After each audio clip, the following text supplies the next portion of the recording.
राम कृष्ण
विठ्ठल बरवा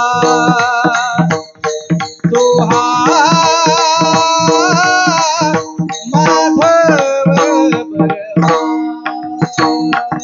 तुका झाले ओ जनी झाले ओ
संत चरण रज लागता सहज, संत चरण रज लागता सहज, संत चरण रज लागता सहज, संत चरण रज लागता सहज, जळून जाय वासनेचे बीज जळून जाय वासनेचे बीज जळून जाय संत चरण रज लागता सहज संत चरण रज लागता संत चरण रज लागता सहज संत चरण रज लागता वासनेचे बीज जळून जाय वासनेचे बीज जळून जाय वासनेचे बीज जळून जाय मग राम नामे उपजे आवडी मग राम नामे उपजे आवडी मग राम नामे उपजे आवडी मग राम नामे उपजे आवडी सुख घडू घडी वाढू लागे घडो घडी वाढला घडो घडी वाढला कंठी प्रेम दाटे नयनी नीर लूट कांत प्रेम दाटे नयनी रजो कंठी प्रेम दाटे नयनी नीर लूट कांत प्रेम दाटे नयनी रजो हृदयी प्रकटे राम रूप हृदय प्रगटे राम रूप हृदय प्रगटे राम रूप मग राम नामे उपजे आवडी मग राम नामे उपजे आवडी मग राम नामे उपजे आवडी मग राम नामे उपजे आवडी सुख घडू घडी वाढू लागे घडो घडी वाढला घडो घडी वाढला तुका म्हणे साधन सुलभ गोमटे तुका म्हणे साधन सुलभ गोमटे दैव तिष्ठे पूर्व पुण्ये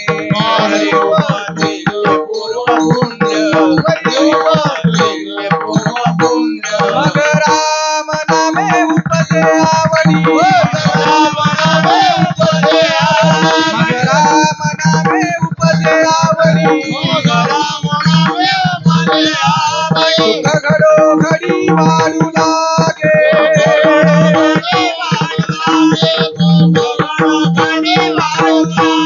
विठोबार कुमारी विठोबा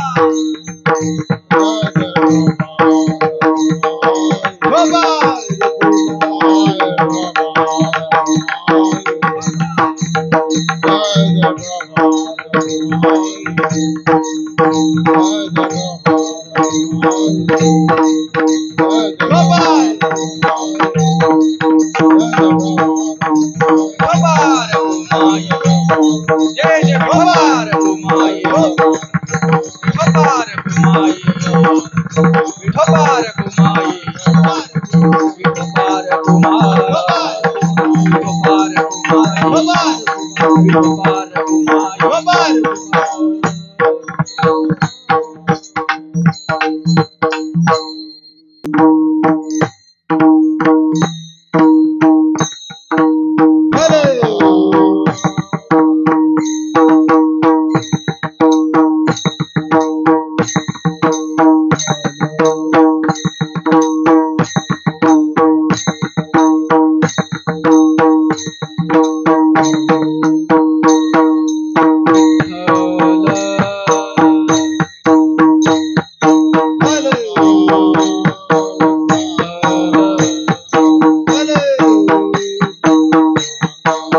कुंडलिक वरदा हरी विठ्ठल श्री ज्ञानदेव महाराज पंढरीनाथ भगवान की जय माऊली ज्ञानेश्वर महाराज की जय जगद्गुरु तुकाराम महाराज की जय सद्गुरु भाऊसाहेब महाराज की जय राजाधिराज सद्गुरुनाथ श्री शंकर महाराज की जय राजाधिराज सद्गुरुनाथ श्री पांडुरंग महाराज की जय पवन सूत हनुमान की जय शिव पार्वती पते हर हर महादेव गणपती बाप्पा मोरया हर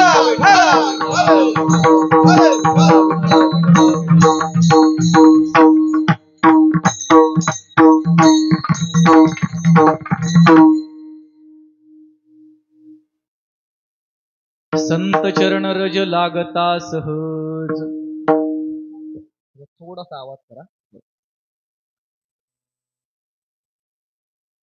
संत चरण रज लागता सहज वासनेचे बीज जळून जाय मग राम नामे उपजे आवडी सुख घडोघडी वाढू लागे कंठी प्रेम दाटे नयनी नीर लोटे कंठी प्रेम दाटे नयनी नीर लोटे हृदय प्रगटे रामरूप मग राम नामे उपजे आवडी सुख घडोघडी वाढू लागे तुका म्हणे साधन सुलभ गोमटे तुका म्हणे साधन सुलभ गोमटे परी उपतिष्ठे पूर्व पुण्ये मग राम नामे उपजे आवडी सुख घडोघडी वाढू लागी विठ्ठला विठ्ठला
पंढरीनाथ भगवान की जय ज्ञानेश्वर महाराज की जय जगद्गुरु तुकाराम महाराज की जय छत्रपती शिवाजी महाराज की जय धर्मवीर संभाजी महाराज की जय सब संतन की जय विठ्ठला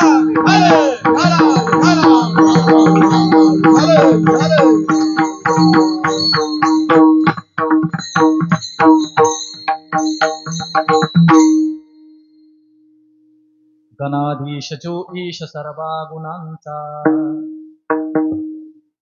प्रारंभ आरंभ तो निर्गुणाचा नमो शारदा मूळ चत्वारवाचा नमो पंत आनंत या राघवाचा मुकं करोति वाचालं पंगुं लंघयते गिरिं तत्रपातमहं वन्दे परमानन्दमाधवम् नारायणं नमस्कृत्य नरं चैव नरोत्तमं देवीं सरस्वतीं व्यासं ततो जयमुदीरयेत् श्रुतया देवदेवेश नारायणं जगत्पते त्वदीयनामध्यानेन तथा शुभकथा जयांचे केली स्मरण होय सकळ विद्येचे अधिकरण तेची वंदू श्रीचरण श्री गुरूंचे ते नमस्कारो नियाता वसुदेवसुतं देवं कंसचानूरमर्दनं देवकी परमानन्दं कृष्णं वन्दे जगद्गुरु सदाशिवसमारम्भां श्रीबाहुसाहेबमध्यमाम् अस्मदाचार्यपर्यन्ता वन्दे श्रीगुरुपरम्परा ओम नमो रसाळ माऊली तुझे कृपेची सावली वर्षा विगाम जबरी कीर्तन वेळी मी तव तुझाचे बाल विषयो वर्तत ते विशाल करावे मज वाचाल सेवे लागी ब्रह्मानंदं परमसुखदं केवलं ज्ञानमूर्ती द्वन्द्वातीतं गगनसदृशं तत्त्वमस्याधिलक्षणम् एकं नित्यं विमलमचलं सर्वदी साक्षिभूतम् भावार्थितं त्रिगुणरहितं सद्गुरु तं नमामि पांडुरंगा करू प्रथम नमः पांडुरंगा करू प्रथम नमः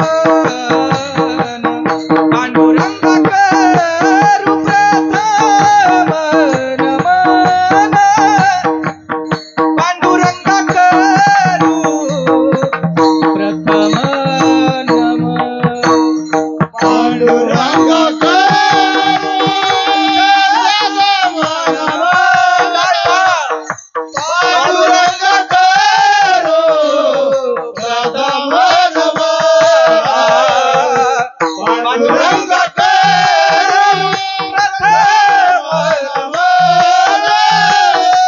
पांडुरंगा करू प्रथम नमः दुसरे चरण संताचिया संताचिया संताचिया दुसरे चरण संताचिया दुसरे चरण संताचिया संताचिया संताचिया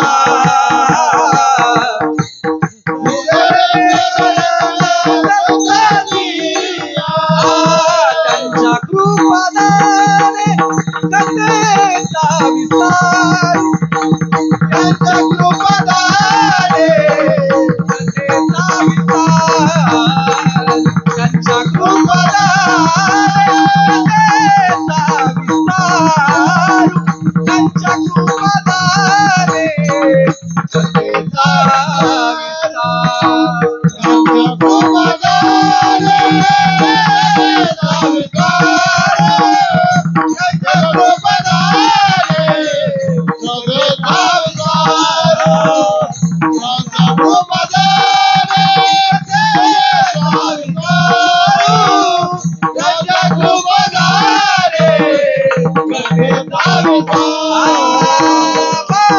पांडुरंगा करू प्रथम नमन दुसरे चरण संताचिया त्यांच्या कृपादाने कथेचा विस्तारू बाबाजी सद्गुरु पांडुरंगा करू प्रथम नमन दुसरे चरण संताचिया त्यांच्या कृपादाने कथेचा विस्तारू बाबाजी सद्गुरु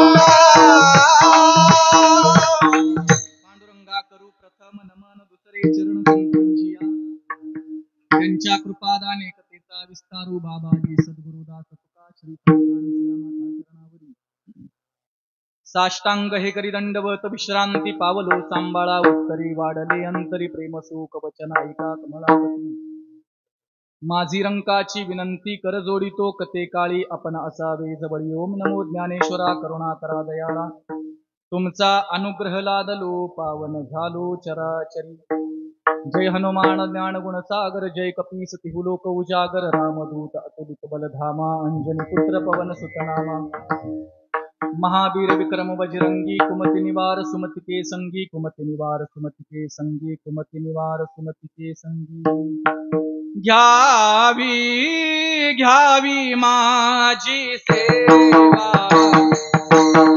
दिन दुर्बळाची देवा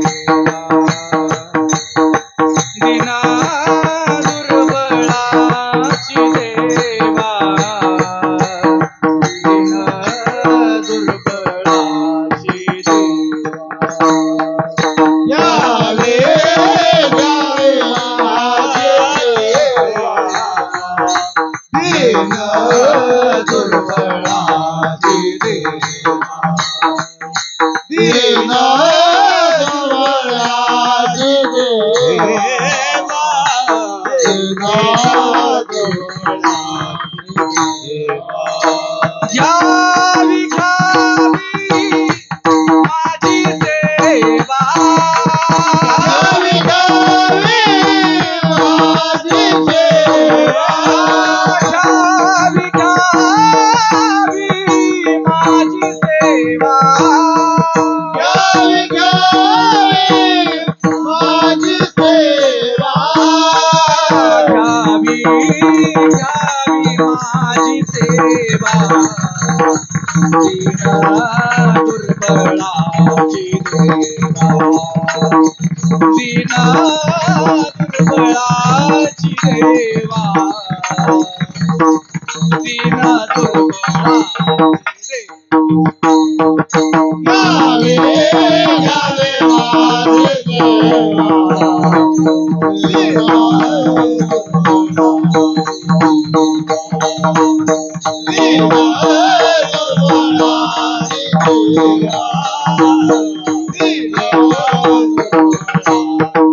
माझी संत चरण रज लागता सहज संत चरण रज लागता सहज वासनेचे बीज जळून जाय मग राम नामे उपजे आवडी सुख घडो घडी वाढू लागे निवडलेला अभंग सुख सागर सिंधू जगद्गुरु तुकोबरायांचा असून प्रस्तुत अभंगाच्या माध्यमातून जगद्गुरु तुकोबराय संतांच्या संगतीमध्ये जीवाला होणाऱ्या विशेष लाभामुळे जे मानवी जीवनाचं परिवर्तन होतं त्या परिवर्तनाचा आढावा घेतात. विठाला विठाला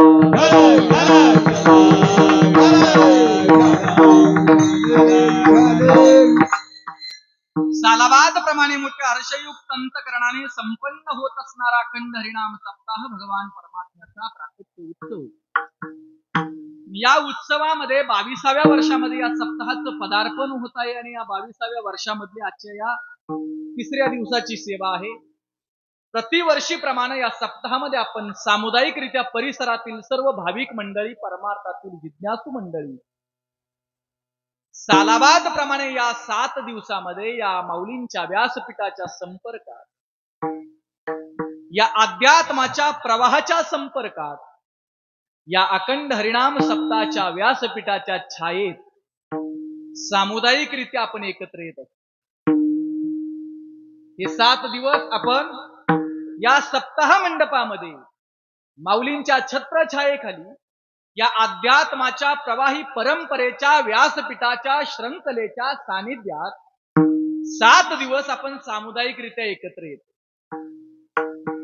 असा जर विचार केला ना तर सामुदायिकरित्या एकत्र येण्याची बरीच ठिकाणं आहेत.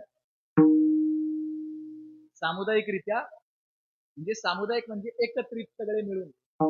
सामुदायिकरित्या एकत्र येण्याची या जगाच्या पाठीवर बरीचशी ठिकाणं आहेत जिथं सगळी मिळून एकत्र येतात.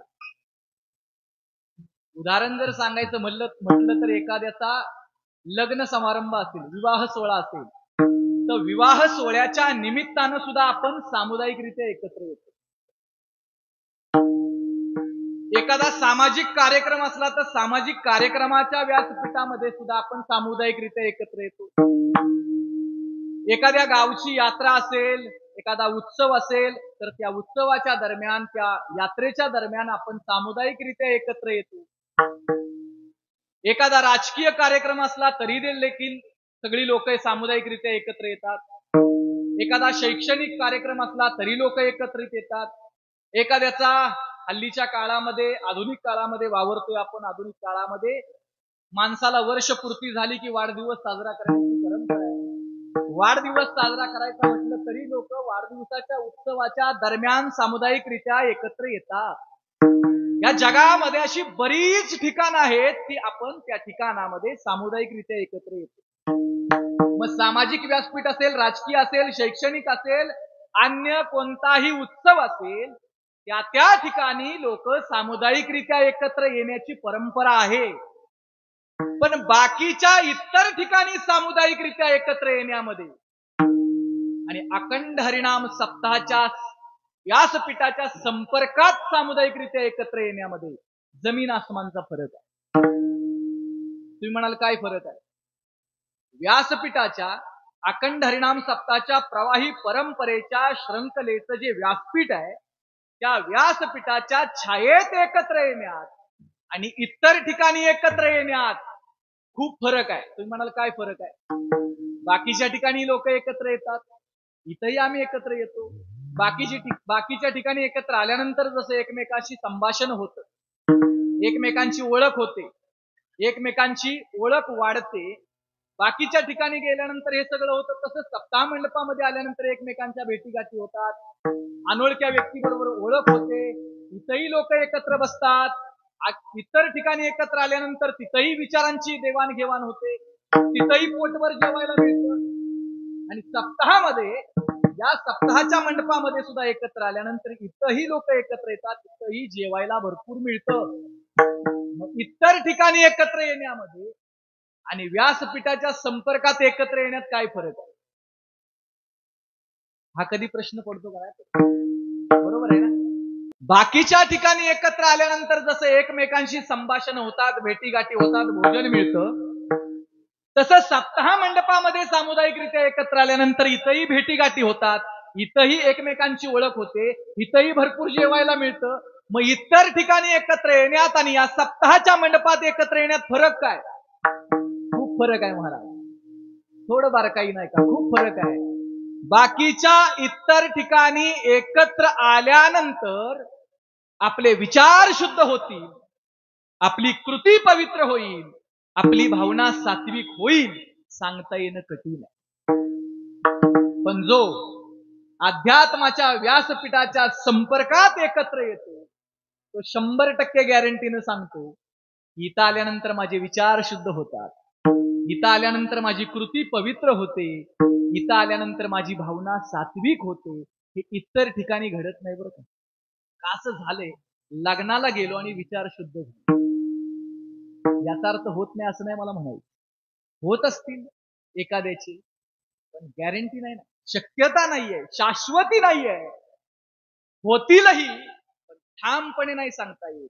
पण जो सप्ताहाच्या व्यासपीठाच्या संपर्कात आला तो 100% गॅरंटी देतो, या प्रवाहात आलो, माझे विचार शुद्ध झाले, माझी कृती पवित्र झाली, माझी भावना सात्विक झाले. हे इतर ठिकाणी एकत्र आल्यानंतर घडतं असं नाही सांगता येत. अपवादात्मक घडत असेल, पण जो अध्यात्माच्या प्रवाही परंपरेच्या व्यासपीठाच्या संपर्कात येतो तो गॅरंटीनं सांगतो, शाश्वती देतो की इथं आल्यानंतर माझे विचार, माझी कृती आणि माझी भावना परिवर्तित होते. हे इतर ठिकाणी एकत्र आल्यानंतर जे घडत नाही ते सप्ताह मंडपामध्ये सामुदायिकरित्या एकत्र आल्यानंतर घडतं. साधला पर्व काळ, साधला पर्व काळ, साधला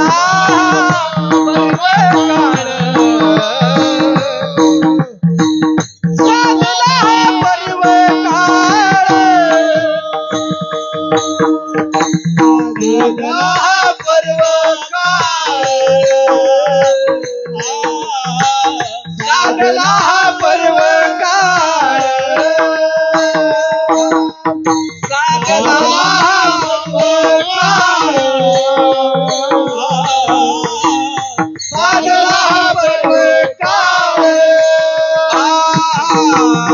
साधला हा पर्वकाळ गेला अंतरीचा मळ गेला अंतरीचा मळ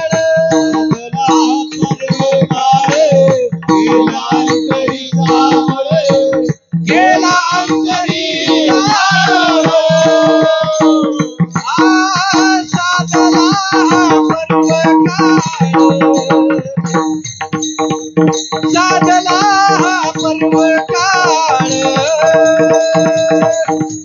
साधला हा पर्वकाळ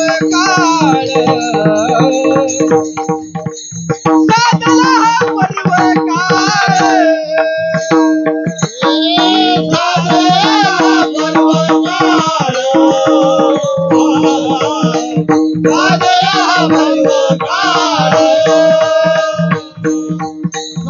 साधला हा पर्वकाळ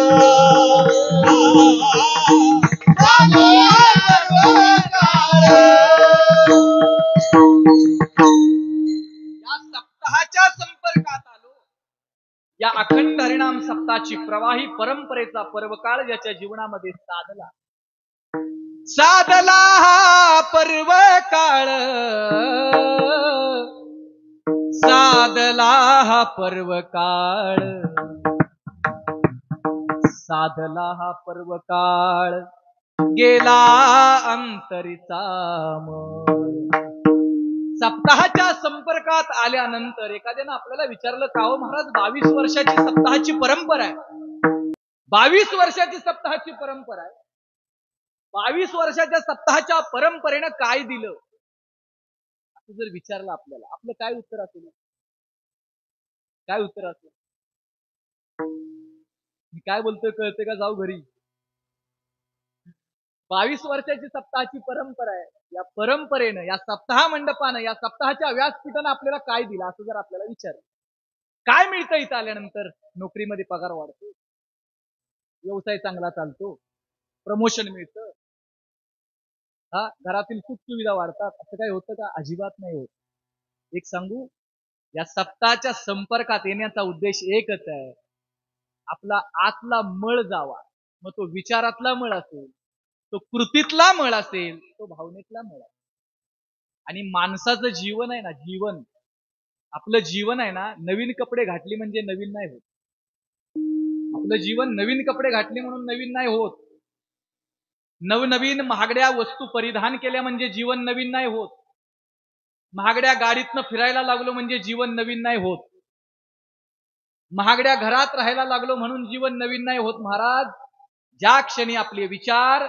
आपली कृती आणि आपली भावना परिवर्तित होते शुद्ध होते पवित्र होते त्याच वेळेला माणसाचं जीवन नवीन होते आणि म्हणून विचारातला मळ घालवण्याचं माध्यम कृतीतला मळ घालवण्याचं माध्यम आणि भावनेतला मळ घालवण्याचं माध्यम जगाच्या पाठीवर फक्त एकच आहे त्यालाच अखंड हरिनाम सप्ताह असं म्हणतात सप्ताहाचं व्यासपीठच आहे म्हणजे आता पहा ना आपण आपला विचारांचा दर्जा जर आपण पाहिला किती विचारांचा दर्जा ढकललाय आपला आपण आपल्या विचारांच्याकडे बारकाईनं बघा आपण आपला विचार जर पाहिला तर आपल्या विचारांचा दर्जा फार ढासळलाय आपल्या कृतीचा दर्जा कधी दुसऱ्याबद्दल चांगला नसतो आपल्या भावनेचा दर्जा बघितला तर आपल्याला फक्त आपलंच बरं व्हावं वाटतं इतरांच्या बद्दल काय घेणं नाही देणं म्हणून विचार कृती आणि भावना ज्याची विचार कृती आणि भावना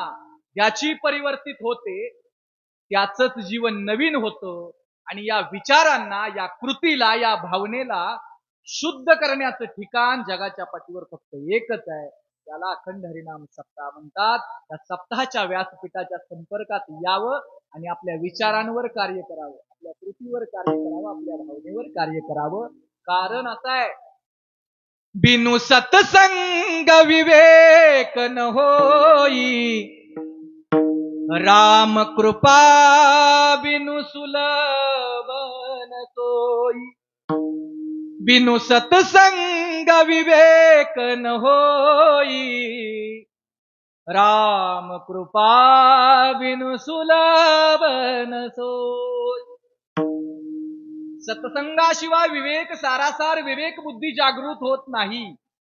म्हणून मी नित्य निरंतर सांगत असतो, जसं नवीन मोबाईल घेतल्यानंतर त्या नवीन मोबाईलला हाताळल्याबरोबर कालांतरानं तो नवीन मोबाईल सुद्धा अपडेट करावा लागतो, अन्यथा तो चालत नाही. बरोबर आहे ना? नवीन मोबाईल, आपण सगळे मोबाईल धारक आहे, नवीन मोबाईल घेतला ना तर नवीन मोबाईल सुरुवातीला बरा चालतो, कालांतरानं काही दिवस गेले ना की त्याला सुद्धा अपडेट करावं लागतं, अन्यथा त्याचे पार्ट व्यवस्थित काम करत नाही. तसं आपणही जीवनामध्ये प्रवास करतोय आणि कालांतरानं हा प्रवास करत वर्षातून काही दिवस आपण आपल्या स्वतःला अपडेट करण्याकरता आणि ते अपडेट करण्याकरता जे दिवस दिले जातात ना, त्या दिवसांचा विनियोग सप्ताहात करावा, की जो सप्ताह आपल्याला अपडेट करतो. कारण कसं आहे, मोबाईल अपडेटला आला, मी काही मोबाईलच्या कंपनीचा प्रचार करायला नाही आलेलो, पण मोबाईल अपडेटला आला ना तर मोबाईल मध्ये आपण फोटो काढायला गेलो तर तो फोटो निघत नाही, भलतीकडेच काहीतरी होतं, कारण त्याला अपडेटची गरज असते.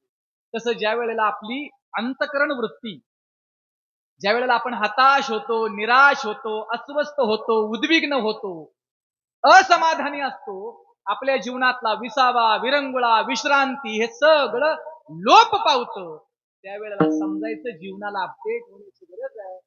अशा वेळेला आपल्या स्वतःला अपडेट करण्याकरता संतांच्या सन्मुख यावं.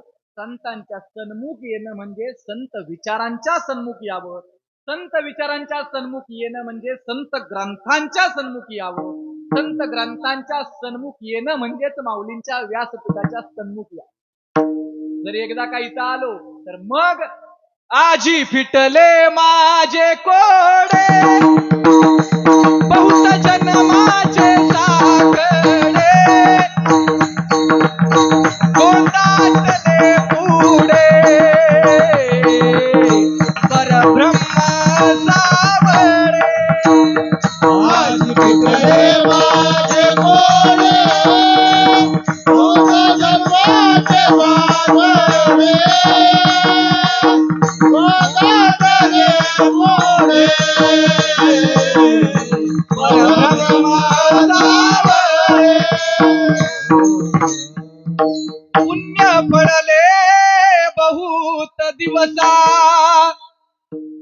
भाग्य उदयाचा ठसा, झालो सन्मुख तो कैसा, संत चरण पावलो,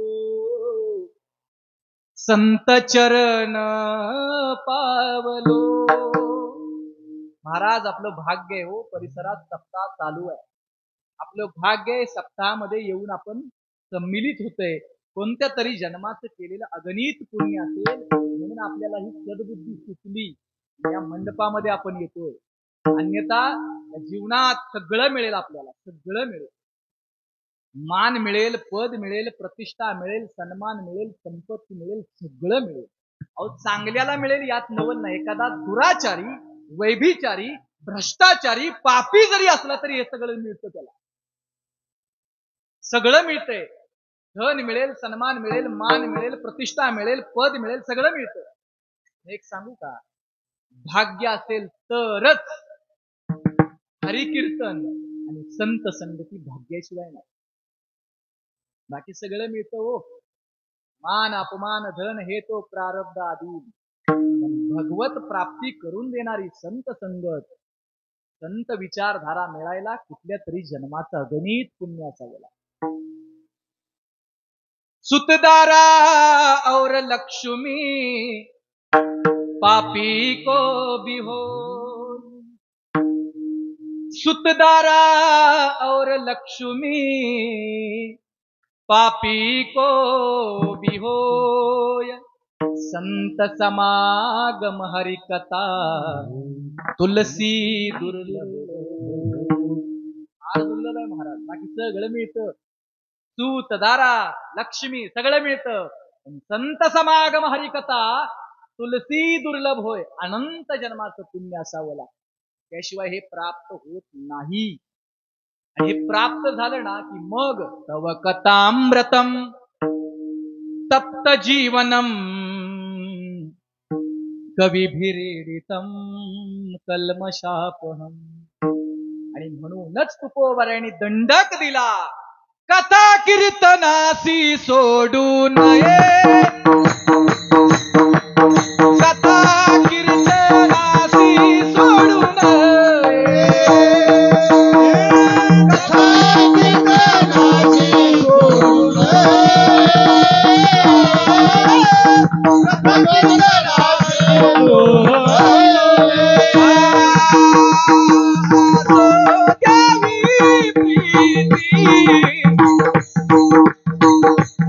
साधूच्या पायासी,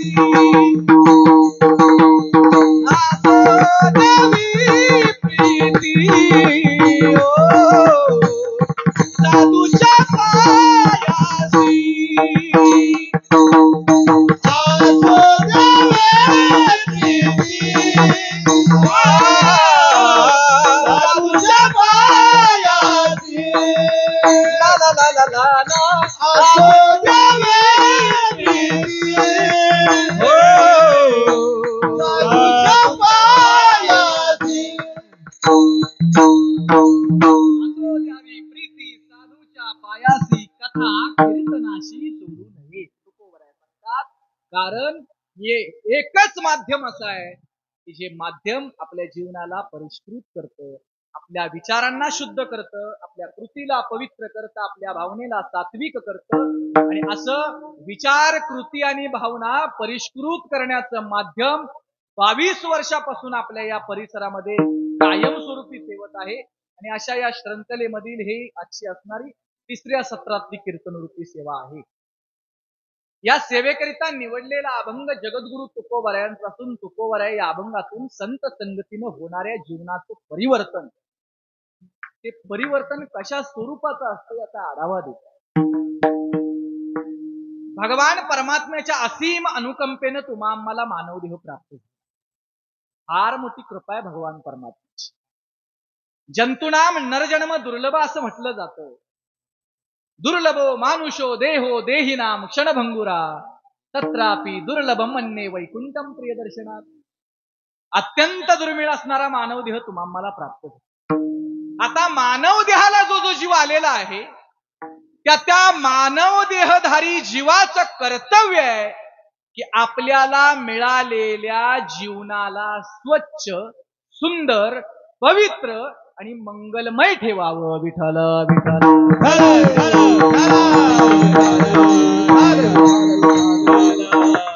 ज्याला मानव देह प्राप्त झालेला आहे त्या प्रत्येक जीवात्म्यानं या मानव देहात प्राप्त झालेलं जे जीवन आहे त्या जीवनाला अपवित्रता येणार नाही, अस्वच्छता येणार नाही, अमंगलता येणार नाही याच्यासाठी जबाबदार असावं माणसं.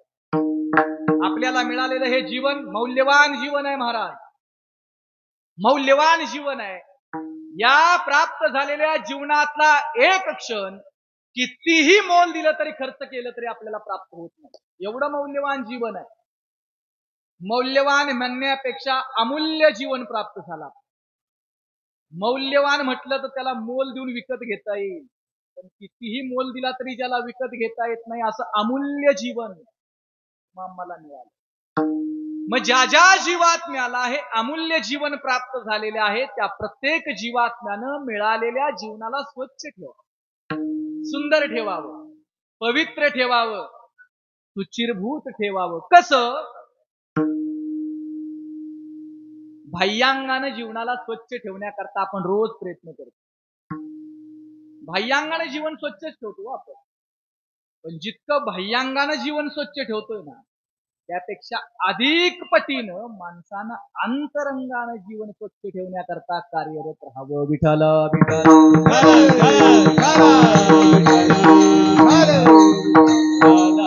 तर या मानव देहरूपी जीवनामध्ये आपण जगत असेल तर मानव देहामध्ये जगणाऱ्या प्रत्येक जीवात्म्यावर फार मोठी जबाबदारी आहे ही. आणि ही जर जबाबदारी पाळली नाही ना आपण तर फार विचित्र आहे. मग खंतितेन करा होणे गाढव कुत्रा. या मानव देहात येऊन जर ही जबाबदारी पाळली नाही तर आपल्या इकडं ग्रामीण भागामध्ये प्रत्येक 5 वर्षाला इलेक्शन लागतं, ज्याला ग्रामपंचायतचं इलेक्शन म्हणतात, बरोबर ना? तुम्ही सगळे गावाकडचेच आहेत ना, त्यामुळे काय हरकत नाही. गाव म्हटलं की तिथं ग्रामपंचायत आली, ग्रामपंचायत म्हटलं की इलेक्शन आलं, इलेक्शन म्हटलं की सरपंचाची निवड आली. हे तर मान्य आहे तुम्हाला. मग समजा एका गावामध्ये इलेक्शन लागलं आणि अख्ख्या गावानं मिळून एका व्यक्तीला नियुक्त केलं सरपंच पदावर. आता अख्ख्या गावानं अख्खा गाव सरपंचांच्या हवाली केलं, म्हणजे ताब्यात दिला. ताब्यात दिला, अख्खा गाव सरपंचाच्या ताब्यात दिला. आता सरपंचाची जबाबदारी वाढली का कमी झाली? बोलत जा. वाढली. का बरं वाढली? का जबाबदारी वाढली? सरपंचाची जबाबदारी का वाढली? कारण सगळ्या गावातल्या जनतेनं त्यांच्यावर विश्वास दाखवला आणि अख्ख्या गावाची सूत्र ते एका व्यक्तीच्या ताब्यात दिली. त्यामुळं त्या व्यक्तीची जबाबदारी वाढली, कारण तो आता गावाचा प्रमुख आहे. तो जो निर्णय घेईल त्या पद्धतीनं गावामध्ये सगळा क्रियाकलाप चालणार. जसं अख्ख्या गावानं एका व्यक्तीची नियुक्ती केल्यानंतर जशी गावामध्ये त्या सरपंचाची जबाबदारी असते की गावामध्ये अस्वच्छता येणार नाही, अपवित्रता येणार नाही, अमंगलता येणार नाही, गावामध्ये नवनवीन योजना आणाव्या, गावाला सुजलाम सुफलाम करावं, हे जसं त्या व्यक्तीचं कर्तव्य आहे, तसं जगतपित्या भगवान परमात्म्यानं तुमच्या माझ्यासारख्या जीवात्म्याला हे 3.5 हाताचं गाव ताब्यात दिलं, ज्याला नरदेह आपण म्हणतो. हे नरदेह रूपी गाव सगळ्यांच्या ताब्यात दिलेलं आहे भगवान परमात्म्यानं. नात्रया गोड सांगतात, हवाली केला गाव धन्यानं, हवाली केला गाव, हवाली केला गाव धन्यानं, हवाली केला गाव, हवाली केला गाव धन्यानं, हवाली केला गाव, हवाली केला गाव धन्यानं, हवाली केला गाव, हवाली केला गाव, हवाली केला गाव, हवाली केला गाव, हवाली केला गाव धन्यानं, हवाली केला गाव, हवाली केला गाव धन्यानं, हवाली केला गाव, हवाली केला गाव, हवाली केला गाव, हवाली केला गाव, हवाली केला गाव. भगवान परमात्म्यानं हवाली केला गाव. कुठला गाव? राहतो तो नाही, हा गाव नरदेहरूपी गाव जीवात्म्याच्या ताब्यात दिलेला आहे. आणि तो ताबा सहज मिळाला नाही व त्याच्याकरता आपणही खूप फायली पाठवल्या, पुढं अर्ज भरले आणि मग अर्जावर एक स्वाक्षरी भगवान परमात्म्याची झाली, त्यावेळेला हा देह मिळाला. आईच्या उदरामध्ये रडत कडत तडफडत असणारा जीवात्मा भगवान परमात्म्याच्या नावानं पत्र पाठवतो, भगवान परमात्म्याची आठवण करतो आणि त्या भगवान परमात्म्याला आईच्या उदरातनं पहिला मेसेज जीवात्म्यानं पाठवला. हल्ली व्हॉट्सअप आहे, पहिला मेसेज जीवात्म्यानं भगवान परमात्म्याला पाठवला, ज्यालाच नात्रया सांगतात, पत्र धन्याला, माझ पत्र धन्याला. आमचे गुरुवरी हे भारूड खूप दूर सांगतात, पत्र धन्याला. पत्र जीवात्म्यानं धन्याला पाठवलं, म्हणजे भगवान परमात्म्याला पाठवलं. पत्र धन्याला, वैकुंठी नांदतो त्याला. आणि मग ज्या वेळेला ते पत्र भगवान परमात्म्या जवळ पोचलं, त्यावेळेला पत्राचा मजकूर पाहिला, तडीता तडी राहून आला. तो भगवान परमात्मा धावत आला आणि या जीवात्म्याला मोकळं केलं आणि एक सुंदर गाव दिलं, ज्यालाच मानवदेह म्हणतात. आता या मानवदेहात आपण राहायला आलो, तर आपल्याला जर भगवान परमात्म्यानं हे नरदेहरूपी गाव राहायला दिलं असेल, तर याच्यावर ताबा कायमच आहे असं समजू नका. क्षणभंगूर नाही भरवसा. याच्यावर आपण कायमच आपला मालकी हक्क गाजवेल. गोड गैरसमज आहे आपला महाराज, गोड गैरसमज आहे. वाटत असेल 4-5 प्रॉपर्ट्या खरेदी करू म्हणजे कायमच या गावात राहता येईल. नाही. दुनिया में बहुत कमाया, क्या हीरे क्या मोती, लेकिन क्या करू यारो, कफन में जेब नहीं होती. नाही ना, तिथं कफनाला काही किस्सा असतो थोडी नाही. त्याच्यामुळं कायमस्वरूपी या गावावरती आपला ताबा असेल असं मुळीच नाही. काही ठराविक काळापुरतं राहायला हे ठिकाण प्राप्त झालेलं आहे. आता जर जीवात्म्याला नरदेहरूपी गाव राहायला मिळालेलं असेल तर या नरदेहात राहत असताना जे मिळालेलं जीवन आहे त्या जीवनाला कोणत्याही कारणानं अस्वच्छता येणार नाही, अपवित्रता येणार नाही, अमंगलता येणार नाही याच्यासाठी आपण कटिबद्ध असावं. आपलं जीवन बाह्यांगानं जसं स्वच्छ ठेवतो त्याच पद्धतीनं अंतरंगानं स्वच्छ ठेवण्याकरता, सुचिरभूत ठेवण्याकरता, पवित्र ठेवण्याकरता रोज वेळ द्यावा. रोज जसं एखादी माता माऊली आपलं घर स्वच्छ ठेवण्याकरता रोज वेळ देते, रोज रोज वेळ देते, बरोबर आहे ना? इकडे कोण झाडूच मारत नाही घरात. एखादी आदर्श गृहिणी, आदर्श माता माऊली, सगळी बरोबर आहेत पण मुळात थोडासा वेळ होतो म्हणून बाकी काही नाही.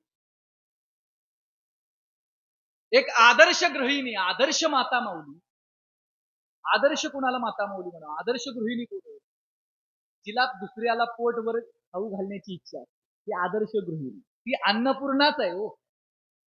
जिला दुसऱ्याचं पोट भरूचं वाटतं, नुसतं स्वतःच पोट भरायचं कसली अन्नपूर्णा? दुसऱ्याच्या पोटाची जिला अपेक्षा आहे, पोट भरावं दुसऱ्याचं, ती अन्नपूर्णा. एक आदर्श गृहिणी ती घरातला नीटनेटका जोपासते, घरात अपवित्रता येऊन देत नाही, केर कचरा येऊन देत नाही, अमंगलता येऊन देत नाही, अशी आदर्श गृहिणी. एक आदर्श माता माऊली रोजच्या रोज ठराविक काळ, ठराविक वेळ स्वतःच्या घराला स्वच्छ सुचिरभूत ठेवण्याकरता वेळ देते. आणि तो वेळ देत असताना घरामध्ये जर केर कचरा आलेला असेल तर वेगवेगळ्या साधनांचा अवलंब करून त्या घरातल्या केर कचऱ्याला बाहेर काढण्याचा प्रयत्न करत असते. तरी देखील घरात कचरा आला तर जिथून कचरा येतोय त्या ठिकाणांना प्रतिबंध घालत असते. मग खिडकी असेल, दरवाजा असेल, त्या ठिकाणांना प्रतिबंध घालते की जेणेकरून घरात कचरा येऊ नये. आणि जरी आला तरी त्याला रोज बाहेर काढण्याकरता एक माता माऊली रोज वेळ देते.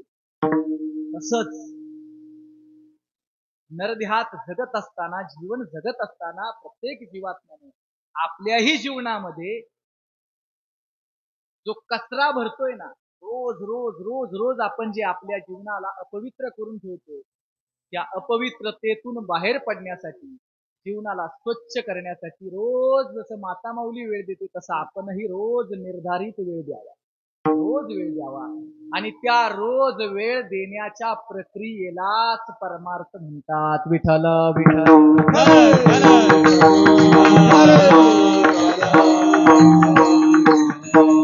रोज आपल्या जीवनाला स्वच्छ करण्याच्या प्रक्रियेला म्हणतात.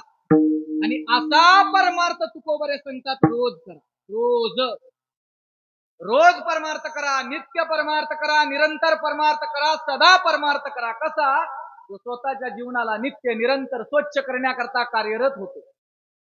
अहर्निशी सदा परमार्थ करावा, अहर्निशी सदा परमार्थ करावा, पाय न ठेवावा आडमार्गी. आडमार्गाला पाय जाता का म्हणे? रोज परमार्थ करावा. परमार्थ म्हणजे काय हो? परमार्थ परमार्थ परमार्थ परमार्थ म्हणजे अंतर्मुख होण्याच्या प्रक्रियेलाच परमार्थ म्हणतात. विठ्ठल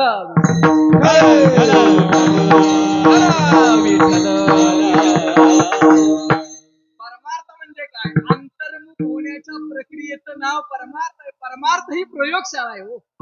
तेने सदा चित्ता समाधान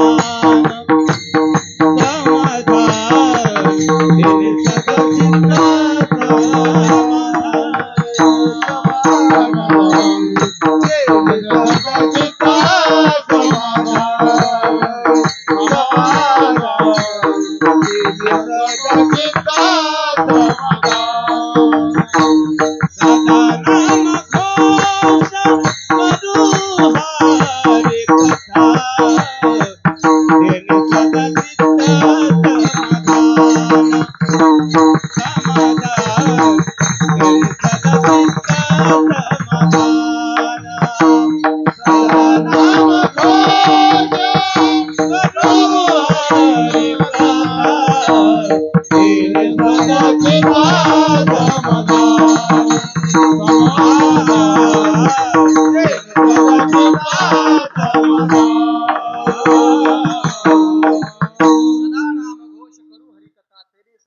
अर्थात समाधान. परमार्थ म्हणजे अंतर्मुख होण्याची प्रक्रिया. परमार्थ ही प्रयोगशाळा. थोडं समजून घ्या. परमार्थ ही प्रयोगशाळा आहे. त्या प्रयोगशाळेमध्ये जाणारा जो उपासक आहे तो त्या परमार्थाच्या कक्षेत पदार्पण करतो. याचा अर्थ प्रयोगशाळेत पदार्पण करतो. आता परमार्थ रूपी प्रयोगशाळेत स्वतःवर प्रयोग करायचा असतो, इतरावर नाही. आपलं होतंय काय, आपण परमार्थात जातो आणि दुसऱ्यावर प्रयोग करतो. आपण आपल्यावर प्रयोग करायचा असतो. आपण आपल्यावर प्रयोग करायचा याचाच अर्थ परमार्थ आपल्याला अंतर्मुख करतो आणि अंतर्मुखतेनं आपण बाह्य जी क्रियाकलाप चालू आहे, आपण जे बहिर्मुख आहे, आपली इंद्रिय जी बहिर्मुख आहेत, बहिर्मुख इंद्रिय बाहेरील गुणदोष पाहतात. तीच इंद्रिय ज्या वेळेला अंतर्मुख होतात त्यावेळेला आपले आतले गुणदोष आपल्याला जाणवतात. आणि आतले गुणदोष जाणवले तर त्या गुणदोषांवर प्रयोग करण्याची क्रिया जिथं केली जाते त्यालाच परमार्थ. दर्पणी प्रतिबिंब भासे, जैशास तैसे दिसे, दर्पणी प्रतिबिंब कैसे आपणाच पासे. दर्पण आहे परमार्थ अर्थ आहे. परमार्थ रूपी आरशात आपण आपल्याला पाहावं. परमार्थ रूपी आरसा आपल्याला कधी आपलं अस्तित्व खोटं दाखवत नाही. जैसे थे जसं आहे तसं परमार्थ आपल्याला दाखवतो. बाह्यांगानं आपण कितीही आडंबर करत असो पण तरी सुद्धा तो परमार्थाच्या आरशात आपण स्वतःला ज्या वेळेला आपण पाहतो त्यावेळेला आपल्या स्वतःची खरी ओळख आपल्याला निश्चित होते. म्हणून प्रत्येकानं जसं तुकोबऱ्या सांगतात अहर्निशी परमार्थ करा, याचाच अर्थ नित्य निरंतर जीवनाला अपवित्रतेतून बाजूला काढण्यासाठी कार्यरत आहे. जसं माता माऊली घर स्वच्छ करण्याकरता वेळ देते तसं आपण आपल्या जीवनाला बाह्यांगाने आणि अंतरंगाने स्वच्छ ठेवण्याकरता वेळ द्यावा. फक्त इथं थोडासा बदल आहे. एक आदर्श गृहिणी घर स्वच्छ करते ते सोपं आहे. घर स्वच्छ करणं, घर स्वच्छ करणं एवढं अवघड नाहीये, सोपं आहे. का सोपं आहे माहितीये? कारण घरातला कचरा डोळ्यानं दिसतो. आपल्या घरात जो कचरा आहे ना तो आपल्या डोळ्यानं दिसतो. त्यामुळे घर स्वच्छ करणं सोपं आहे. पण जीवनाला स्वच्छ करणं फार अवघड आहे. कारण घरातला कचरा डोळ्यानं दिसतो पण जीवनातला कचरा मात्र आपल्या डोळ्यानं दिसत नाही. विठ्ठल विठ्ठल.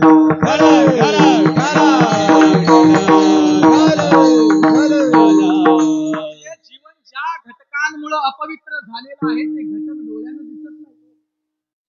ज्या घटकांमुळे जीवन अपवित्र झालेलं आहे, अस्वच्छ झालेलं आहे, अमंगल झालेलं आहे ते घटक डोळ्यानंच दिसत नाही. पण जरी डोळ्यानं दिसत नसलं तरी काळजी करायची गरज नाही. आपल्या जीवनाला अपवित्र करणारे घटक जरी डोळ्यानं दिसत नसले तरी देखील त्या अपवित्र करणाऱ्या घटकांचा प्रभाव मात्र डोळ्यानं दिसतो. प्रभाव दिसतो. प्रभावावरून ओळखायचं आपलं जीवन अपवित्र. उदाहरण सांगतो. आपल्या जीवनामध्ये क्रोध रूपी कचरा आहे. क्रोध क्रोध क्रोध म्हणजे राग. राग नाही ना येत कुणाला इथं? राग येतो का नाही कुणाला इथं? कुणालाच नाही येत.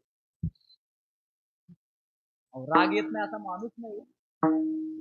15 मिनिटं कीर्तन उशिरा केलं तर कीर्तनकारावर राग करणारी माणसं आहे. राग येत नाही असं थोडी आहे. सगळ्यांना क्रोध येतो. म्हणजेच क्रोध रूपी कचरा आपल्या जीवनात आहे आणि क्रोध रूपी कचऱ्यामुळे आपलं जीवन अस्वच्छ आहे. थोडं बारकाई नाही का? क्रोध रूपी कचऱ्यामुळे आपलं जीवन अस्वच्छ आहे. आता हा क्रोध डोळ्यानं दिसत नाही का? दिसतो कुणाला? राग आलेला दिसतो? नाही दिसत. पण राग हा आलेला दिसत नाही पण त्या रागाचा प्रभाव दिसतो. मग दुसरा माणूस त्याला जागा करतो, बाबा जरा राग कमी कर, क्रोध कमी कर. याचा अर्थ त्याच्या प्रभावावरून ओळखायचं असतं. आणि हा क्रोध आहे ना, क्रोध येण्याची ठिकाण आहे ते. राग आल्याबरोबर सगळ्यात पहिला मुक्काम क्रोधाचा तिथं जे कानाच्या इथं आपलं त्रिकोण आहे बघा. आता ना का घरी गेल्यावर बघा इथं कानाच्या इथं असा त्रिकोण आहे आपला. राग आल्याबरोबर तिथं गरम होतं. गरम होतं. समजायचं आपल्या जीवनामध्ये क्रोधानं प्रवेश करायला सुरुवात केली. आता इथं जर त्या क्रोधाला नियंत्रित केलं तर बरं आहे. जर तिथं नियंत्रित नाही केलं तर हा क्रोध त्याचा दुसऱ्या मुक्कामावर जातो. म्हणजेच हा क्रोध इथून उठतो आणि भुवईवर येऊन बसतो, डोळ्याच्या भुवईवर. आणि मग राग आलेल्या माणसाच्या भुवई अशा उंचावतात. तिथंही रागाला नियंत्रित केलं तर बरं आहे. भुवईवरचा राग नियंत्रित नाही झाला तर त्याचा पुढचा मुक्काम नाकाचा शेंडा. आपल्या इकडे एक म्हण आहे, याला नाकाच्या शेंड्यावर राग आहे. बरोबर ना? नाकाचा शेंडा तिसरा मुक्काम आहे. तिथं जर त्या रागाला नियंत्रित केलं तर बरं आहे, अनर्थ टळतो. पण नाकाच्या शेंड्यावरचा राग जर पुढच्या मुक्कामावर आला तर त्याचा पुढचा मुक्काम आहे दात. दातावर येतो आणि मग राग आलेला माणूस दात करकर करकर जात.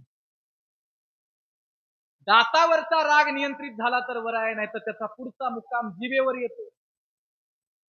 जिभेवर आला तर त्याच्या मुखातनं जे बाहेर पडतं ते मी इथं उभं राहून नाही सांगू. हे सगळे फार वेगळे शब्द असतात. जिभेवरचा राग नियंत्रित झाला तर बरं आहे, नाही तर त्याचा पुढचा मुक्काम तो हातावर येतो.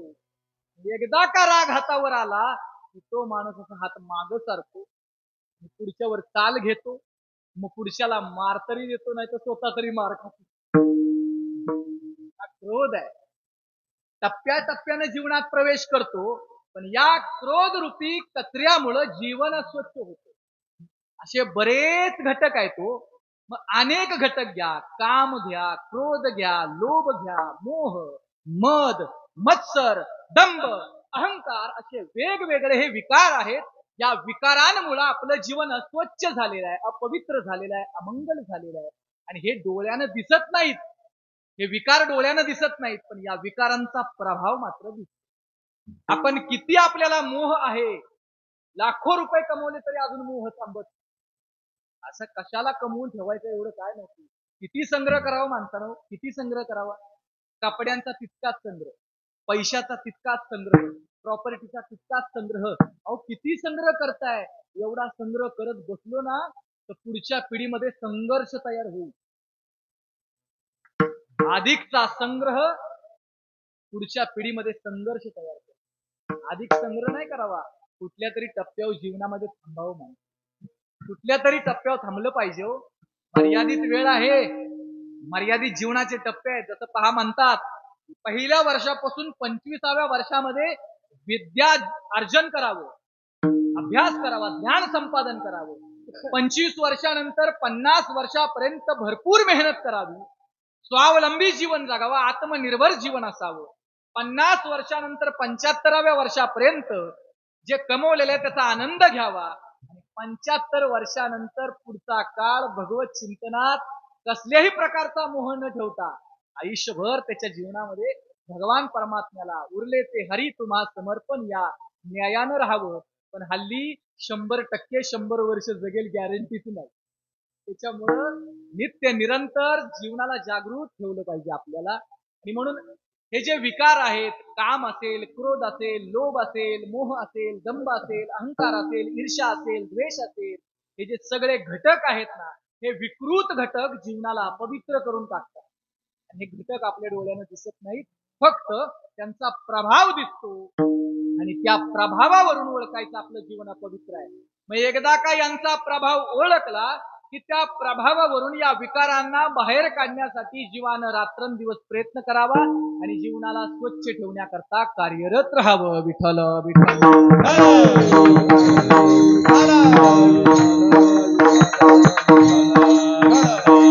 असे काही जिज्ञासू भक्त मंडळी, असे काही भाविक मंडळी, असे काही जिज्ञासू भक्त मंडळी ज्यांनी ठरवलं आपल्या जीवनातील हे सगळे विकृत घटक बाहेर काढायचे आणि जीवनाला स्वच्छ करायचे. अंतरंगातून जीवन प्रफुल्लित करायचं असेल तर विकारांना हटवावं लागेल, बाहेर काढावं लागेल. आणि मग जीवनातील हे विकार हद्दपार करायचे असतील तर आपल्याला काहीतरी करावं लागेल. आणि म्हणून असे काही जिज्ञासू भक्त मंडळी प्रयत्न करतात आणि एका एका विकाराला बाहेर काढण्याकरता प्रयत्न करायला लागले. खूप प्रयत्न केला, पण बऱ्याच मंडळींना त्या विकारांना बाहेर काढण्यामध्ये यश नाही मिळालं. थोड्या वेळासाठी क्रोध बाहेर काढण्याचा प्रयत्न केला, काही काळ क्रोध बाहेर गेला, पण पुन्हा क्रोध आहे त्या जाग्यावर. अहंकार बाहेर काढण्याचा प्रयत्न केला, पुन्हा काळांतरानं अहंकार आहे त्या जाग्यावर. मोहाला थोडंसं जीवनातनं बाहेर काढण्याचा प्रयत्न केला, काही कालांतरानं पुन्हा मोह जाग्यावर. एवढे पुरुषार्थ करून, एवढी मेहनत करून विकारांना बाहेर काढण्याचा प्रयत्न करतोय, पण तरी देखील आपली जागा विकार सोडत नाही. अशी ज्या वेळेला घटका समोर आली अशी परिस्थिती ज्या वेळेला त्या जिज्ञासूंच्या मंडळींच्या पुढे समोर आली त्यावेळेला ते हतबल झाले. हतबल झालेल्या मंडळींना वाटलं कुणाचं तरी मार्गदर्शन घ्यावं लागेल आणि म्हणून त्या काळी त्या जिज्ञासू भक्त मंडळी तुकोबरायांच्याकडे प्रस्थान केलं आणि तुकोबरायांच्या समोर उभे राहिले आणि तुकोबरायांना ती जिज्ञासू मंडळी तुकोबरायांना पूर्ण वृत्तांत सांगतात. महाराज एवढा प्रयत्न करतोय, आमच्या अंतरंगात असणारे विकार बाहेर काढण्यासाठी प्रयत्न करतोय, पण एवढा प्रयत्न करून सुद्धा आमच्यातले विकार थोडा वेळासाठी जातात पण पुन्हा आहे तिथंच. यातनं कायमची सुटका करायची असेल आणि या विकारांना बाहेर काढून जीवनाला कायम सुंदर जर करायचं असेल, सुचिरभूत करायचं असेल, पवित्र करायचं असेल तर काय करावं लागेल? असं एखादं साधन सांगता का की ज्यामुळं आमचा प्रयत्न कमी पडतोय पण तुमच्याकडून आलेला अनुभवजन्य एखादं साधन द्या की त्या साधनाचा अवलंब केला असता आमच्यातले विकार कायमचे बाहेर निघून जातील. तुकोबराय म्हणाले याकरता माझ्याकडे फक्त एकच साधन आहे आणि ते सोपं साधन आहे, सुलभ साधन आहे आणि चांगलं साधन आहे की जे आपल्यातले विकार कायमचे बाहेर काढतात आणि जीवनाला कायमच सुचिरभूत करतात. मग जिज्ञासू विचारतात कोणतं साधन आहे तुकोबराया? त्यावेळेला ते साधन अभंगाच्या प्रथम चरणामध्ये सांगतात. संत चरण राजा लागता सहजा, संत चरण राजा लागता सहजा, संत चरण राजा लागता सहजा, संत चरण राजा लागता सहजा,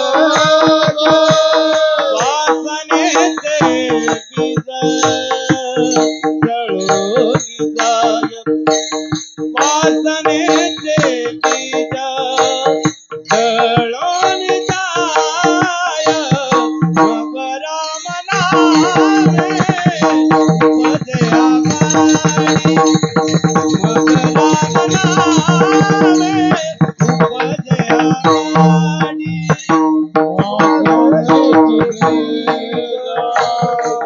बीज जळोनी जाय, वासनेचे बीज जळोनी जाय, मग राम नामे उपजे आघाडी, मग राम नामे उपजे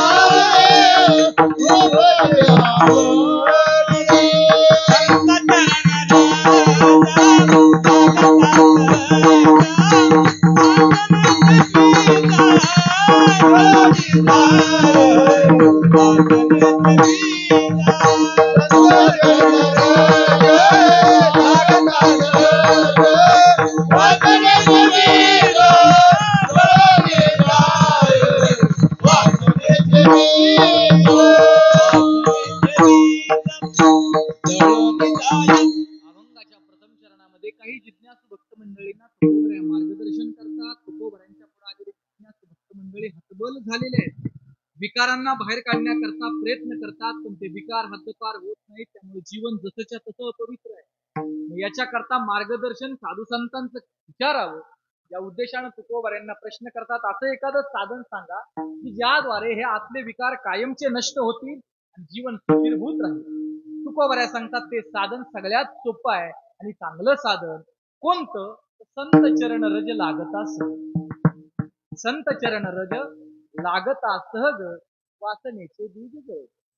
संतांच्या चरण कमलाची रज म्हणजे धूळ जर का सहज प्राप्त झाली तर त्या संत चरणाच्या रजाच्या प्राप्तीमुळं, सहज प्राप्तीमुळं वासना नष्ट होते. वासना म्हणजे वासनेचं बीजच नष्ट होते.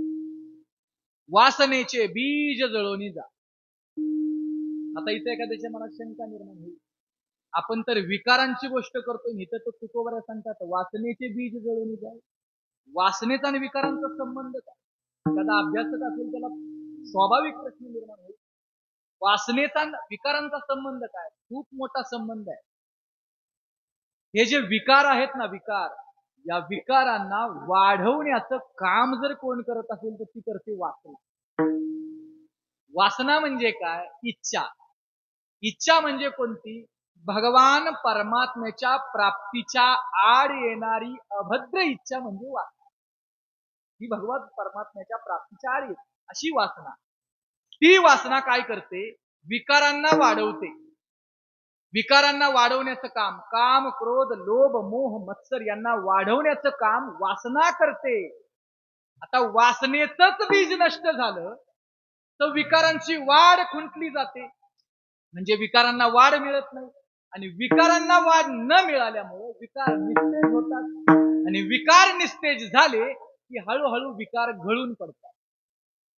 अगदी उदाहरण सोपं सांगतो. आपल्या घरी एखादा पाहुणा आला. आपल्या घरी पाहुणा आल्यानंतर आपण त्याला पाणीही दिलं नाही, जेवणही दिलं नाही. समजू शकतो पाहुणा काहीतरी अडचण असेल. दुसऱ्या दिवशी समजा त्याला पाणी नाही, चहाही नाही, जेवणही नाही. दुसऱ्या दिवशीही समजू शकतो तो काहीतरी बाबा फार मोठी अडचण असू शकते.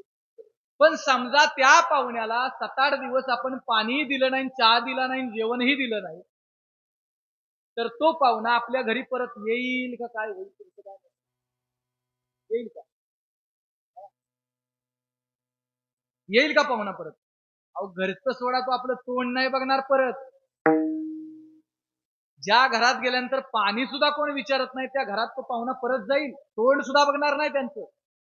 तशाच पद्धतीनं अहंकाराला, क्रोधाला, कामाला, ईर्षेला, द्वेषाला हे जे विकार आहेत यांना खाद्य पुरवठा पुरवण्याचं काम वासना करते. हे वासना वढाळ काय गड्यावो, वासना वढाळ काय, वासना वढाळ काय गड्यावो, वासना वढाळ काय, हे वासना वढाळ काय गड्यावो, वासना वढाळ काय, वासना वढाळ काय गड्यावो, वासना वढाळ काय, खाऊ नये ते खात, खाऊ बोला काय, खाऊ नये तिकडे जा, तिकडे जाय, मोडावा पाय गड्यावो, वासना वढाळ काय, वासना वढाळ काय गड्यावो, वासना वढाळ काय, वासना वढाळ काय गड्यावो, वासना वढाळ काय, वासना वढाळ काय गड्यावो, वासना वढाळ काय. वासना ओढाळ गाय असं म्हटलेलं आहे साधू संतांनी. ही वासना काय करते? खाद्य पुरवठा पुरवते विकारांना. आता जर वासनेचं बीजच नष्ट झालं, वासनेचं बीज नष्ट झाल्यामुळे पुन्हा वासना तयार होत नाही आणि वासनेचं बीज नष्ट झाल्यामुळे वासना तयार नाहीये. आता जी वासना पुढच्या विकारांना खाद्य पुरवठा पुरवणारी होती ती वासनाच नष्ट झाल्यामुळं विकारांना खाद्य पुरवठा पुरवण्याची बाजू खुंटली गेली. त्यामुळे विकार निस्तेज व्हायला लागले.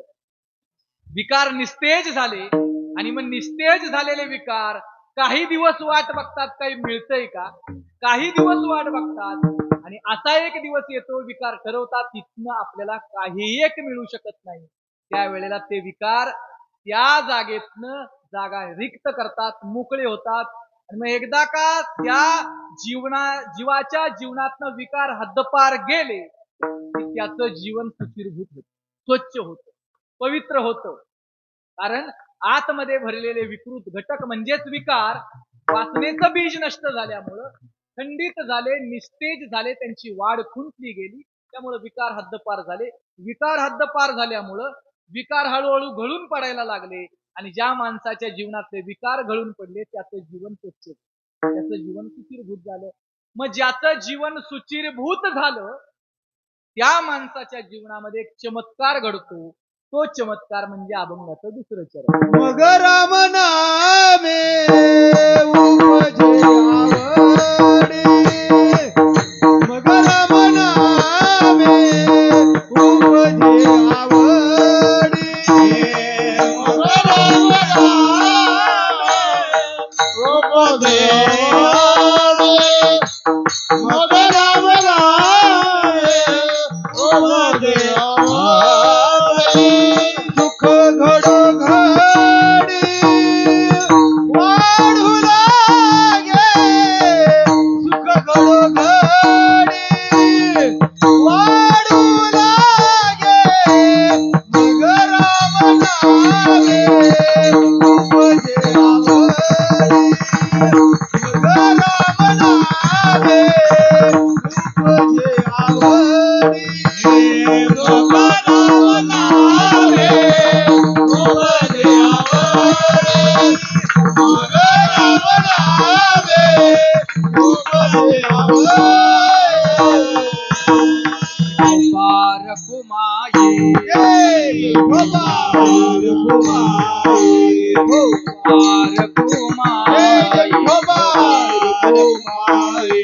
गोपार कुमाई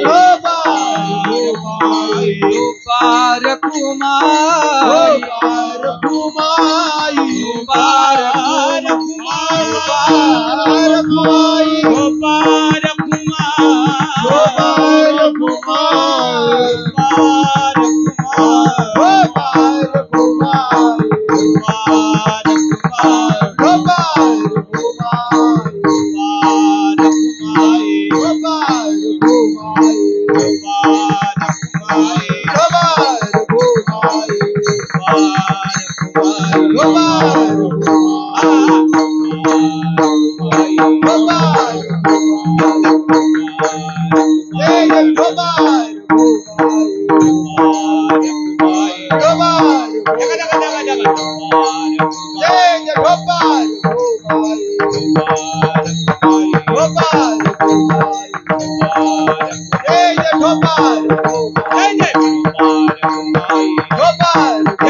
संत चरण रज लागता सहज वासनेचे बीज जळून जाय मग राम नामे उपजे आवडी सुख घडू घडी वाढू लागे.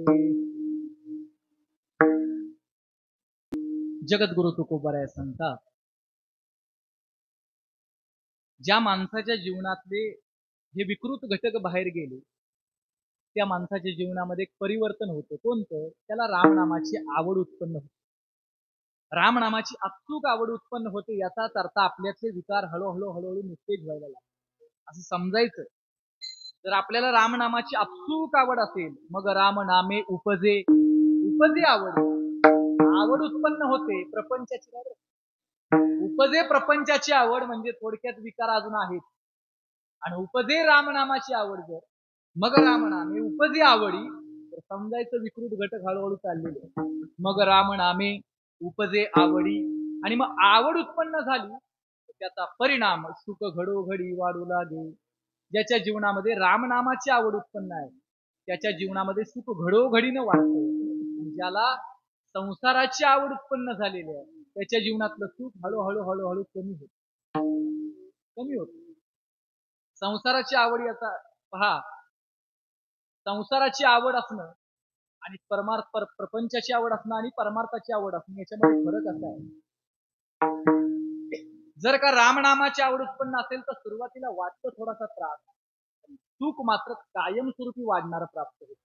आणि प्रपंचाची आवड असणाऱ्याला काय होतं, सुरुवातीला वाटतं सुख आहे पण त्याचा प्रवास सुरू राहिला तर पुढचा टप्पा असा येतो त्याला असं वाटतं फलकट तो संसार येथे सार भगवंत. त्याच्या जर तुम्हाला सांगायचं झालं तर पहा, ऊसाची शेती असते पहा, ऊसाची शेती. आता इकडे मुंबई शहरामध्ये राहणारे आपण पण ऊसाच्या शेतीमध्ये दोन मित्र ऊस खाण्याकरता गेले आणि त्या ऊसाच्या शेताच्या बांधावर जाऊन बसले.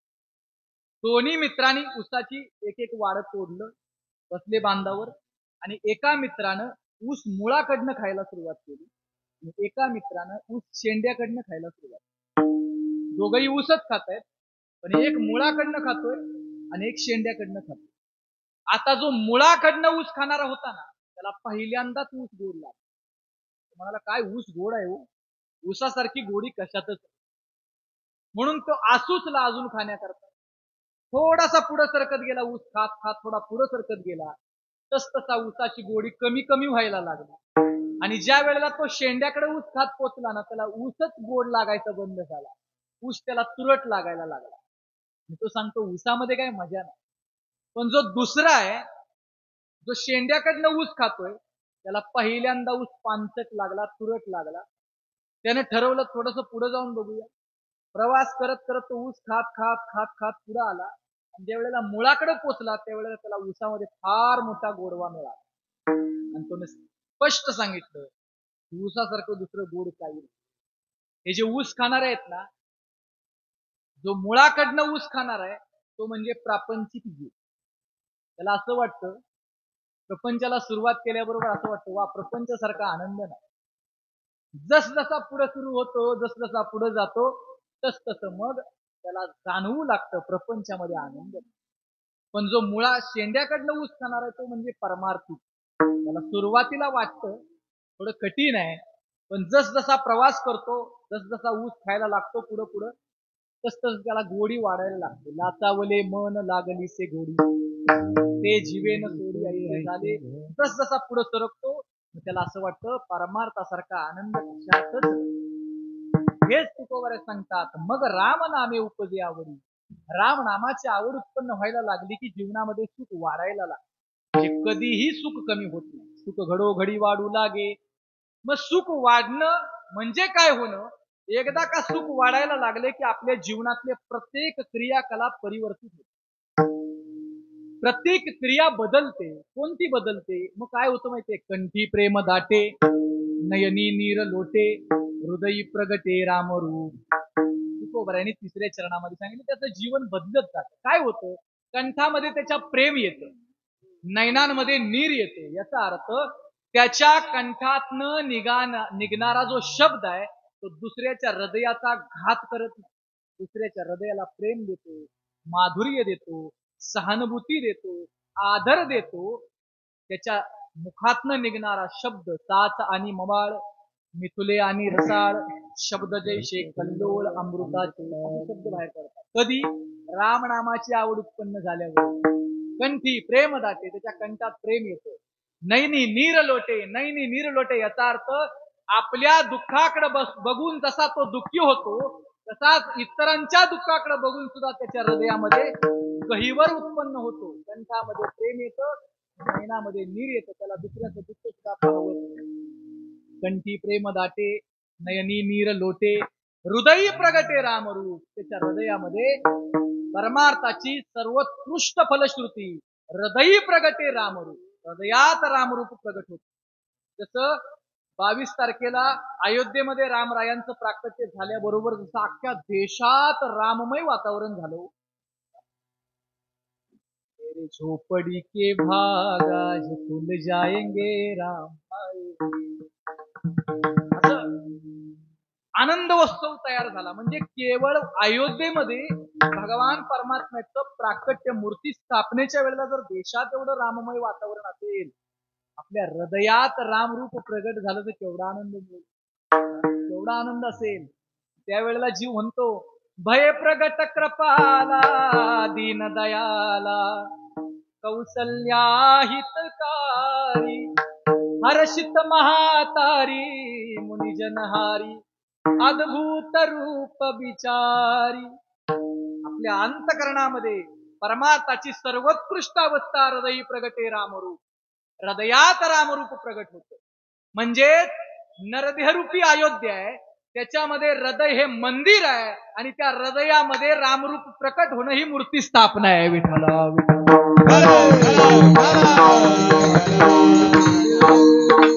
जशी ही अयोध्या आहे, या अयोध्या नगरीमध्ये आपलं हृदय हे मंदिर आहे आणि त्या मंदिरामध्ये भगवान परमात्म्याचं प्राकट्य व्हावं, त्यावेळेला खरा उत्सव आपल्या जीवनामध्ये निर्माण होऊ शकतो. मग हृदयी प्रगटे रामरूप, हृदयामध्ये रामरूप प्रकट व्हायचं असेल तर कंठी प्रेम येणं गरजेचं आहे, नयनी नीर येणं गरजेचं आहे. आणि कंठी प्रेम येण्याकरता, नयनी नीर येण्याकरता सुख घडोघडी वाढणं गरजेचं आहे. सुख घडोघडी वाढण्याकरता रामनामाची आवड उत्पन्न होणं गरजेचं आहे. रामनामाची आवड उत्पन्न होण्याकरता वासनेचं बीज नष्ट होणं गरजेचं आहे आणि वासनेचं बीज नष्ट होण्याकरता संत चरण रज लागणं गरजेचं. एक सूत्र आहे अभंगाचं, कंठी प्रेम दाटे, नयनी नीर लोटे. महाराज परमार्थ आपल्याला प्रेम शिकवतो, दया शिकवतो. भूत दया ठेवा मग काय उदे. तुकोबऱ्या सांगतात अरे परमार्थाचं पहिलं वर्म आहे दया. भूत दया. भूत म्हणजे जीव मात्रांप्रती दया असणं आपल्या हृदयात हे परमार्थाचं पहिलं कर्तव्य आहे, पहिलं वर्म आहे, पहिली पायरी आहे ही परमार्थाची. वैमनस्य आपल्या जीवनात समाप्त होणं, वैरत्व संपणं हे परमार्थाचं मुख्य पाऊल आहे. निर्वैर होणे साधनाचे मूळ. निर्वैरता येणं, भेदभाव संपणं, विष्णुमय जग वैष्णवांचा धर्म भेदा भेद भ्रम अमंगळ हे आपल्या जीवनात कायमचं नष्ट होणं आणि आपल्या जीवनामध्ये भूतान प्रति दया येणं. भूता परस्परे मैत्र जीवाचे जसं भूत दया ठेवा मग काय उणे प्रथम साधन हेच असे तुकोबराया. परमार्थाचं पहिलं साधन हे आहे, परस्परांवर प्रेम करावं, इतरांवर प्रेम करावं, दयाभाव ठेवावा. हा दयाभाव असणं आणि मग हे अंतकरणातील हे परिवर्तन हे राम नामाची आवड उत्पन्न झाल्यानंतर होतं. एक गोड भजन आहे, गोड भजन आहे महाराज. आदत बुरी सुधार लो बस हो गया भजन, आदत बुरी सुधार लो बस हो गया भजन, दृष्टि में तेरे दोष है दुनिया निहारती, समता का अंजन आंज लो बस हो गया भजन, आया कहाँ से और अब जाना कहाँ तुम्हें, इतना ही तुम सोच लो हो गया भजन. जे भजन आपल्या हृदयाला पवित्र करतं, जे भजन आपल्या वाणीला शुद्ध करतं, जे भजन आपल्या दृष्टीतला दोष घालवतं, जे भजन आपल्या कृतीला पवित्र करतं ते भजन आहे. आणि ते भजन प्राप्त झालं की सुख घडोघडी वाढला. सुख वाढत जातं. त्याच्याकरता हृदय प्रगटे रामरूप हे सगळं घडण्याकरता आपल्या जीवनाला स्वच्छ करावं लागतं. मग एकदा का जीवन स्वच्छ झालं की हे पुढचे क्रियाकलाप हळूहळू हळूहळू होत जातात. मग एकाने विचारलं तुकोबराया तुम्ही सांगता संत चरण प्राप्त झाल्यानंतर वासनेचं बीज जातं, वासनेचं बीज गेल्यामुळं रामनामाची आवड उत्पन्न होते, रामनामाची आवड उत्पन्न झाल्यामुळं सुख घडोघडीनं वाढणारं प्राप्त होतं, सुख वाढणारं प्राप्त झाल्यामुळं कंठामध्ये प्रेम येतं, नयनांमध्ये नीर येतं आणि दुसरं म्हणजे हृदय प्रगटे रामरूप, हृदयामध्ये रामरूप प्रगट होतं. हे सगळं केवळ संत चरण रज प्राप्त झाल्यानं. तुकोबराया म्हणाले हो, मग हे संत चरण रज कुठं मिळेल? तुकोबराया सांगतात हे संत चरण रज प्राप्त होण्याकरता भाग्य असावं लागतं. कारण हे संत चरण रज हे जे साधन आहे सगळ्यात सोपं साधन आहे, सुलभ साधन आहे, गोमट साधन आहे. तुक म्हणे साधन सुलभ तुक म्हणे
सुलभ आहे आणि गोमट आहे. सुलभ म्हणजे सोपं, गोमट म्हणजे चांगलं. तुका म्हणे साधन सुलभ गोमटे परी उपतिष्ठे पूर्वते. पण हे साधन प्राप्त होतं. तुकोबारायांनी परी व शब्द वापरला, परी उपतिष्ठे पूर्व पुण्य. जसं एखाद्या गावामध्ये एक व्यक्ती खूप चांगला आहे, सहज माणसाने विचारलं कसा काय व्यक्ती आहे? खूप चांगला आहे, खूप चांगला आहे, खूप चांगला आहे, पण कधीतरी घेतो. मग ते सगळं मागच्या सांगण्याला काही किंमत नाही. तसं तुकोबराय सांगतात, तुका म्हणे साधन सुलभ गोमटे. संत चरण रज हे साधन सुलभ आहे, चांगलं आहे, गोमट आहे, सगळं चांगलं आहे. परी पण उपतिष्ठे पूर्व पुण्य. ज्याच्या जीवनामध्ये पूर्व पुण्याचा संचय असेल त्यालाच ते साधन प्राप्त होतं आणि ज्याला ते साधन प्राप्त होतं त्याच्या जीवनातली वासना संपते, जीवन स्वच्छ होतं, जीवनामध्ये रामनामाची आवड उत्पन्न होते. तुका म्हणे साधन सुलभ गोपते परी उपतिष्ठे पूर्व पुण्ये, मग रामनामे उपजे आवडी, सुख घडो घडी वाढू लागे. ज्ञानदेव तुकाराम, ज्ञानदेव तुकाराम, ज्ञानदेव तुकाराम, ज्ञानदेव तुकाराम, ज्ञानदेव तुकाराम, ज्ञानदेव तुकाराम, ज्ञानदेव तुकाराम, ज्ञानदेव तुकाराम, ज्ञानदेव तुकाराम, ज्ञानदेव तुकाराम, ज्ञानदेव तुकाराम, ज्ञानदेव तुकाराम, ज्ञानदेव तुकाराम, ज्ञानदेव तुकाराम. ज्ञानेश्वर माऊली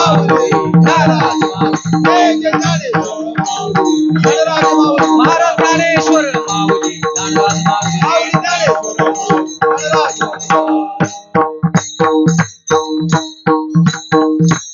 तुका म्हणे साधन सुलभ गोमटे परी उपदिष्टे पूर्व पुण्ये, मग रामनामे उपजे आवडी, सुख घडो घडी वाढू लागे. असे एकामेकीचा अवकाश करता दुःख अडवायला उंबऱ्यासारखा,